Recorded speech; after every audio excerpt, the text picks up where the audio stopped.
Hello students, आप सभी का एक बार फिर से बहुत बहुत स्वागत है आपके अपने YouTube channel study with ICC में। आज मैं आप लोग के लिए लेकर आया हूँ केमिस्ट्री का एक बहुत ही महत्वपूर्ण टॉपिक। इस टॉपिक का नाम है मोल। तो मोल संकल्पना आज की इस वीडियो में हम लोग देखेंगे।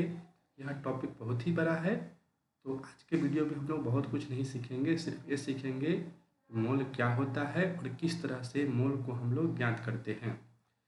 तो अगर कोई आपसे ये पूछ ले कि ये जो मोल है,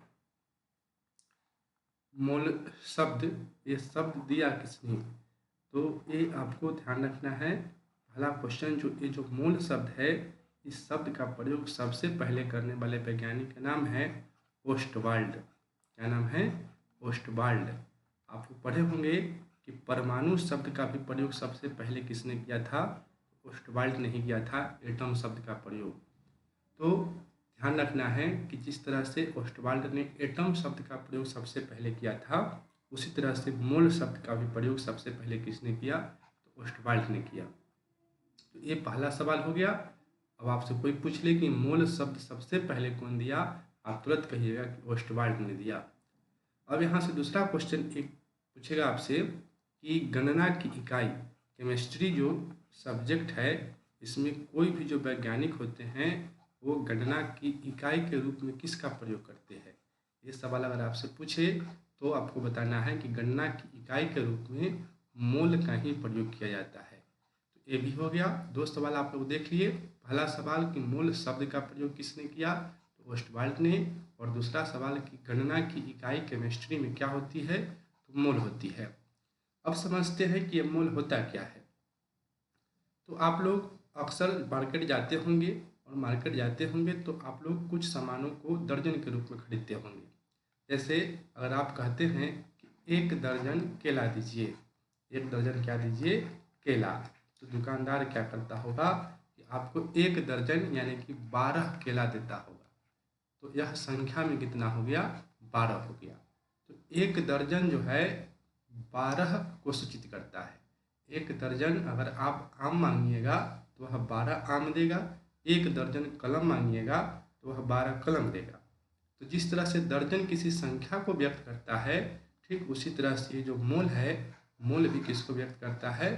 तो यह भी किसी संख्या को ही व्यक्त करता है। अब उस संख्या को देख लेते हैं कि वो संख्या है क्या। तो आपको ध्यान रखना है, एक मोल बराबर पूछता है एग्जाम में, बहुत ही महत्वपूर्ण बात है यह। तो एक मोल बराबर कभी भी अगर आपसे पूछा जाए तो आप कहेंगे ये होता है 6.022 इंटू 10⁻23। ये जो मैंने अभी लिखा, एक मोल बराबर 6.022 इंटू 10⁻23, इस बात को एकदम रट लेना है। यही जो होता है एक मोल को सूचित करता है। किसको सूचित करता है? एक मोल को। अब एक मोल बराबर जो मैंने लिखा 6.022 इंटू 10⁻23, इसका मतलब क्या हुआ? मतलब यह संख्या किसका होगा? जैसे अभी तो मैं बता रहा था कि 1 दर्जन में 12 केला आ सकता है, 12 कलम आ सकता है, 12 कोई भी चीज़ आ सकता है। तो क्या एक मोल में जो ये जो संख्या दिख रहा है आप लोगों को 6.022 इंटू 10⁻23, इसमें केला आ सकता है? तो नहीं, इसमें केला नहीं आ सकता है, इसमें आम नहीं आ सकता है, इसमें कलम नहीं आ सकता है। इसमें आएगा तो क्या आएगा? तो आपको 3 चीज़ ध्यान रखना है। यह संख्या आयन को प्रदर्शित करेगी, उसके बाद अणु को प्रदर्शित करेगी, या फिर परमाणु को प्रदर्शित करेगी। तो इन तीनों चीज़ों को यह प्रदर्शित करती है। तो कोई भी चीज़ में अगर एक मोल लिखा हुआ आपको दिख जाए कि एक मोल है, तो एक मोल या तो वह आयन होगा, अणु होगा, नहीं तो परमाणु होगा। ये 3 चीज़ में ही से कोई हो सकता है। तो आपको ध्यान रखना है, एक मोल बराबर कोई आपसे पूछे तो ये संख्या बताना है, और ये संख्या किसका होगा? या तो अणु का होगा, आयन का होगा, नहीं तो परमाणु का होगा। यही इसी तीनों में से कोई होगा, चौथा कोई नहीं हो सकता। अब आपको यहाँ से एक बात और ध्यान रखना है, ये जो संख्या आप लोगों को दिख रहा है, इस संख्या को ही हम लोग एवोगाद्रो संख्या भी कहते हैं। क्या कहते हैं? एवोगाद्रो संख्या। तो यह सवाल भी आपसे एग्जाम में पूछा जा सकता है। तो कभी भी पूछ ले कि एवोगाद्रो संख्या किसे कहते हैं, तो आप बताएंगे इसी संख्या को, एक मोल बराबर जो संख्या दिख रहा है आप लोगों को, वही संख्या किसको निरूपित करता है, एवोगाद्रो संख्या को। और एक बात और ध्यान रखना है, यह सवाल भी आपसे पूछा जा सकता है कि एवोगाद्रो संख्या को सूचित किससे करते हैं, तो इसको NO से सूचित करते हैं। किस सूचित करते हैं? NO से। तो यह एवोगाद्रो संख्या को सूचित करने वाला हो गया NO। तो ये सब आपको समझ में आ गया होगा। अब थोड़ा सा आगे बढ़ते हैं और अब हम लोग एक मोल जो ये मान आप लोग दिख रहे हैं, तो इस मोल की परिभाषा की बात कर लेते हैं। तो मैं थोड़ा सा कलम का रंग चेंज कर लेता हूँ और आप लोगों को पढ़ाता हूँ कि एक मोल का परिभाषा अगर देना हो तो क्या कहेंगे। जैसे आपके दिमाग में एक प्रश्न चलना चाहिए कि एक मोल बराबर इतना जो हुआ 6.022 गुने 10 के पावर 23, ये आखिर क्यों हुआ। तो अभी मैं आपको समझाता हूँ परिभाषा से।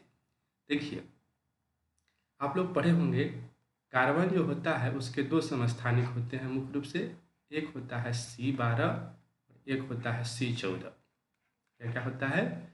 C12 होता है और C14 होता है। तो इसमें जो C12 है, मतलब जो दोनों समस्थानिक है, जिसमें एक समस्थानिक C12 है, तो C12 के, अब मैं परिभाषा लिखता हूँ फिर अभी तुरंत समझाता हूँ। तो C12 के 12 ग्राम, C12 के 12 ग्राम में उपस्थित, C12 के 12 ग्राम में उपस्थित परमाणुओं की संख्या,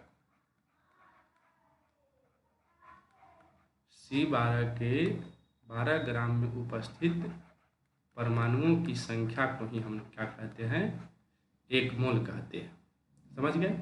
एक मोल का परिभाषा कोई आपसे पूछे तो आपको बताना है कि C12 के 12 ग्राम में, कितना ग्राम में?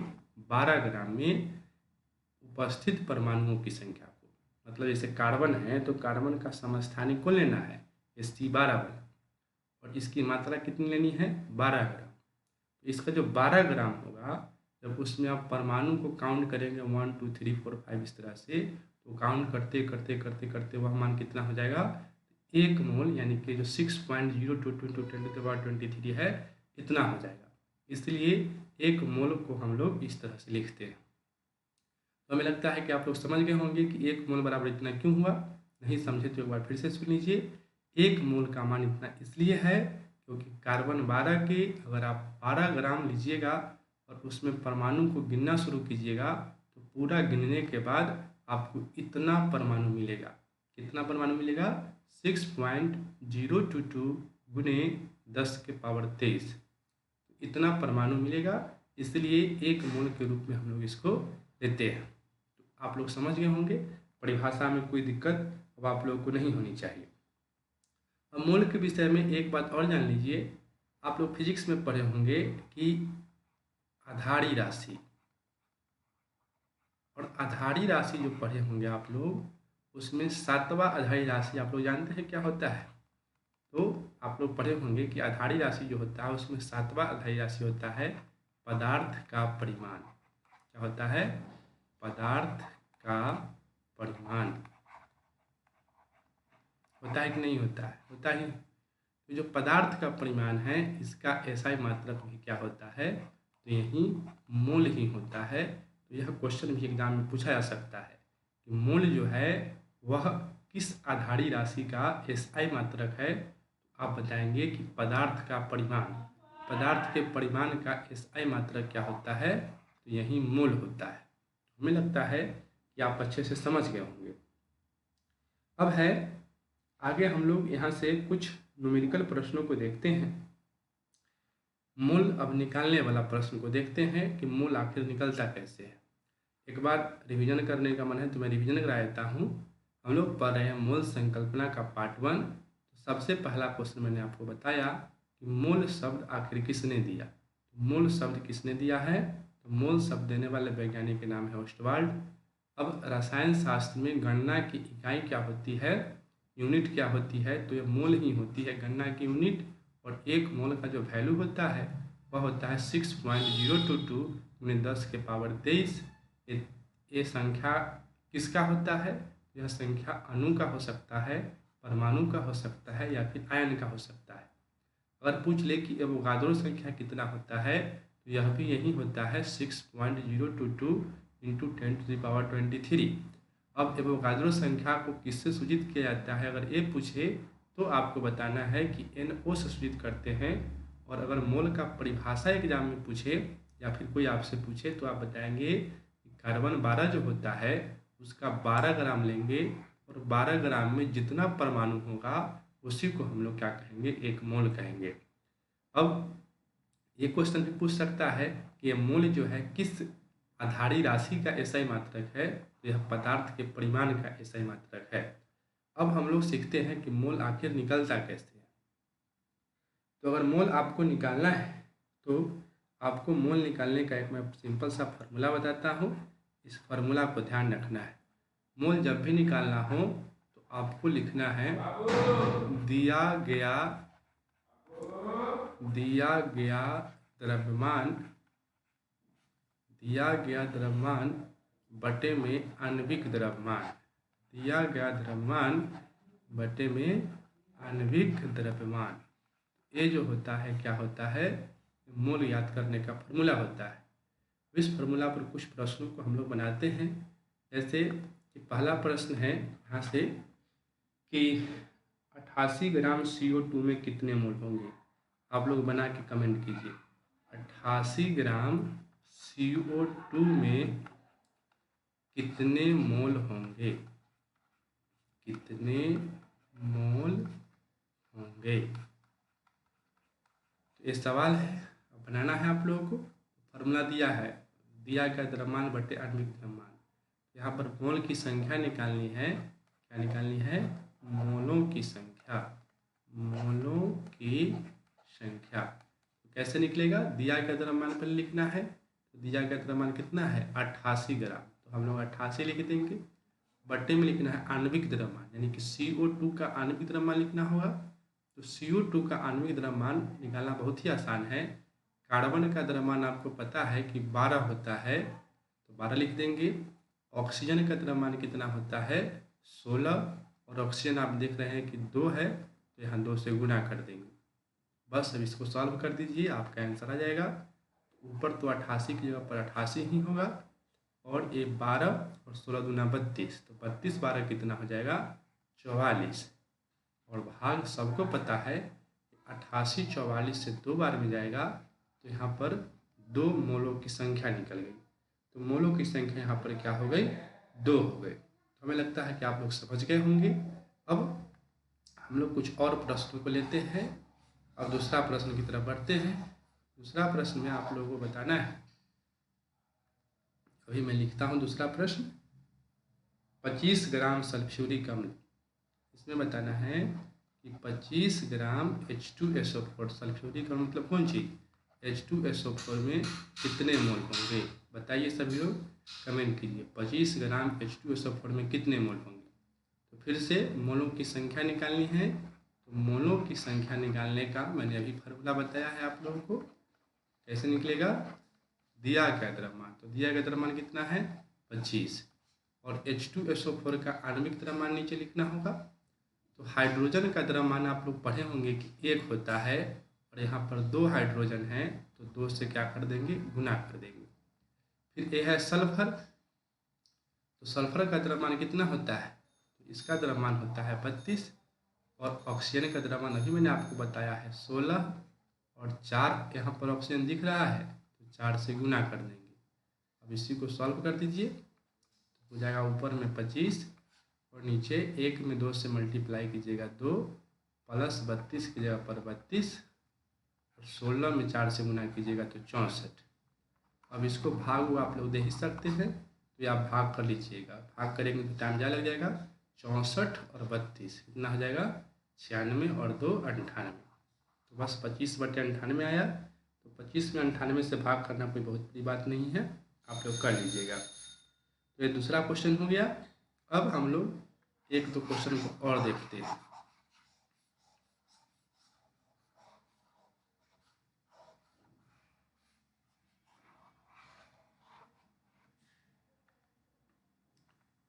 तो यहाँ पर क्वेश्चन नंबर 3 अब क्वेश्चन नंबर 3 में बताना है कि हीलियम के 54 ग्राम में कितने मोल होंगे। तो हीलियम का 54 ग्राम है, तो हीलियम के 54 ग्राम है, तो इसका निकलेगा कैसे मोलों की संख्या। तो अभी मैंने बताया है आपको, एक ही फॉर्मूला है, दिया गया द्रव्यमान बटे में आणविक द्रव्यमान। तो दिया गया द्रव्यमान कितना है 54 ग्राम, यहाँ पर 54 लिख देंगे। और आणविक द्रव्यमान, तो हीलियम का आणविक द्रव्यमान आप सभी को पता है कि 4 होता है। 54 को 4 से भाग कर दीजिए, पहले 2 से काटिए, यह 2 बार में कट जाएगा और यह कट जाएगा कितना बार में 27 बार में। फिर 27 में 2 से भाग कर दीजिए तो 2 एक बार में लगेगा, फिर 2 तिहाई 6 और 2 पचे 10, यानी कि 13.5 मोल की संख्या कितनी निकल गई 13.5। तो हमें लगता है कि आप लोग सीख गए होंगे मोल की संख्या निकालना। अब 2 प्रश्न मैं आप लोगों को होमवर्क में देता हूँ, आप लोगों को बनाकर इसका आंसर कमेंट बॉक्स में कमेंट करना है। चौथा क्वेश्चन में बताना है आप लोगों को हीलियम के 60 ग्राम में मोलों की संख्या कितनी होगी। ये बनाइए और आंसर कमेंट कीजिए वीडियो को पॉज करके। और एक और 5वां क्वेश्चन इसमें है कि 540 ग्राम ग्लूकोज 540 ग्राम ग्लूकोज में उपस्थित